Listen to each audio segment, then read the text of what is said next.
Hare Krishna, dear devotees. Welcome to our ISKCON Burla YouTube official channel.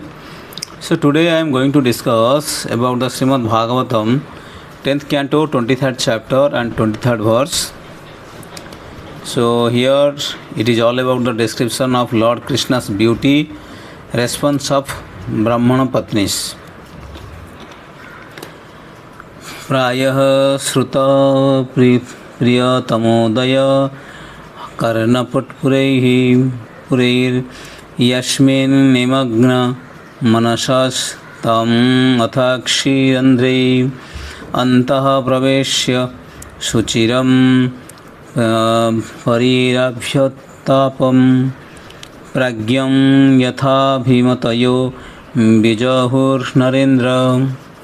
Translation: O ruler of men, for a long time those Brahmanas ladies had heard about Krishna, their beloved, and his glories had become the constant ornaments of their ears. Indeed, their minds were always absorbed in him. Through the apertures of their eyes, they now forced him to enter within their heads, and then they embraced him within for a long time. In this way, they finally gave off the pain of separation from him, just as sages give off the anxiety of false ego by embracing their innermost consciousness.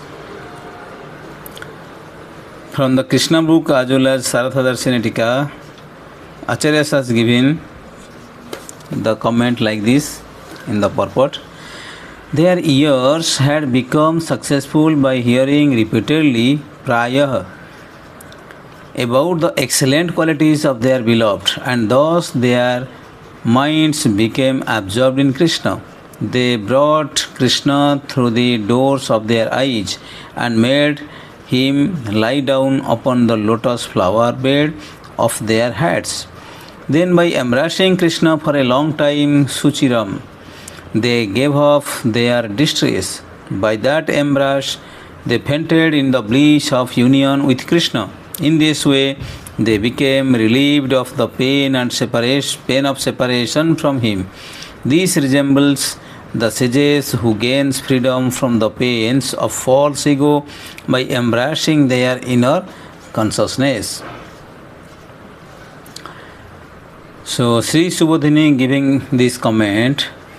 This verse explains the nature and attributes of the wives of the Brahmins who had come to see our Lord. They were all used to listen again and again. The divine attributes of our Lord and this listening had veritably become their ear ornaments.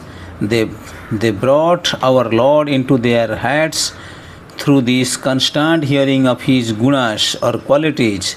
They now merged their own minds in him in such a way, like if one's home is fully flooded by the Ganges, then the house gets fully immersed in the river. That is, one's own individuality is merged in the Lord, who is present everywhere. They experience this presence of our Lord in their hearts, but again in a different way. They brought our Lord into their hearts through the eyes, and through this they got rid of their sorrow forever. Firstly, our Lord had entered into their hearts through the sound or of his glories heard by their ears, and now through their eyes our Lord's divine form itself entered into their hearts. This is indicated by the word atha, now used.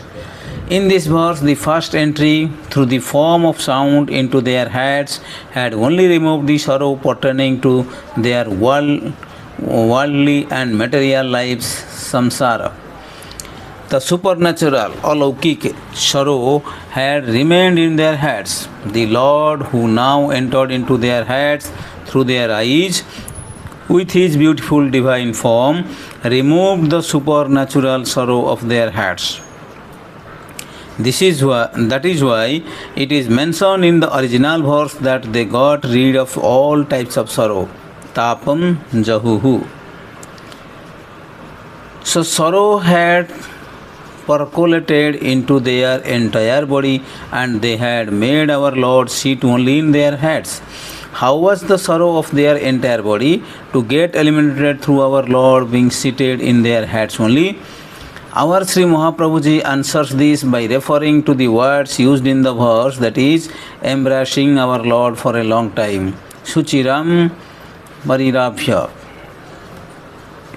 That their entire sorrow ended and was got rid of through their embracing our Lord for a long time. Their sorrow did not just get peacefully settled, but it was entirely destroyed as they all got merged in our Lord. This is explained through the example given here, like the thoughts of ego get merged during one deep sleep in one's own divine self, the Atma, divine soul, which is of the nature and the form of our Lord. In the same way, these wives got merged in our Lord, had attained the moksha of being blessed with union with our Lord. Sajujyam. This way they got merged in our Lord fully, but as they had some more time to live in this world, they got out of this union with our Lord. If this wasn't so, they would have got merged in our Lord only and would not have come back to the material world at all. So in continuation this, we will go to the next verse. 10th canto, 23rd chapter and 24th verse. So here it is all about Lord's mercy on Brahmana Patnis. Tas tatha tyakta sarvasaha prapta atma didrikshaya Vigyaya akhila drishta prahasitananaha. Translation. Lord Krishna, who witnesses the thoughts of all creatures, understood how those ladies had abandoned all worldly hopes and come there simply to see him. Thus he addressed them as follows with a smile upon his face. So, seeing the ladies in such a state, taha tatha, standing stunned with the plates of food in their hands, Krishna, the witness of everyone's thoughts, akhila drug drishta, began laughing and spoke. So the narration is like this in Sri Shivadini by the Acharyas. So in this verse, the divine action taken by our Lord is being described. As described earlier, these wives of Brahmins had given up, renounced all types of desires pertaining to this world and the other, and they had now come for my darshan only.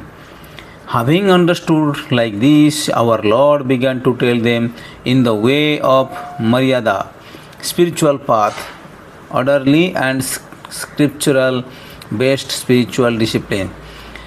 The aspirants, after listening to the glory of our Lord's divine Leelas and qualities, do meditation in their mind with a view to get darshan of our Lord's divine form.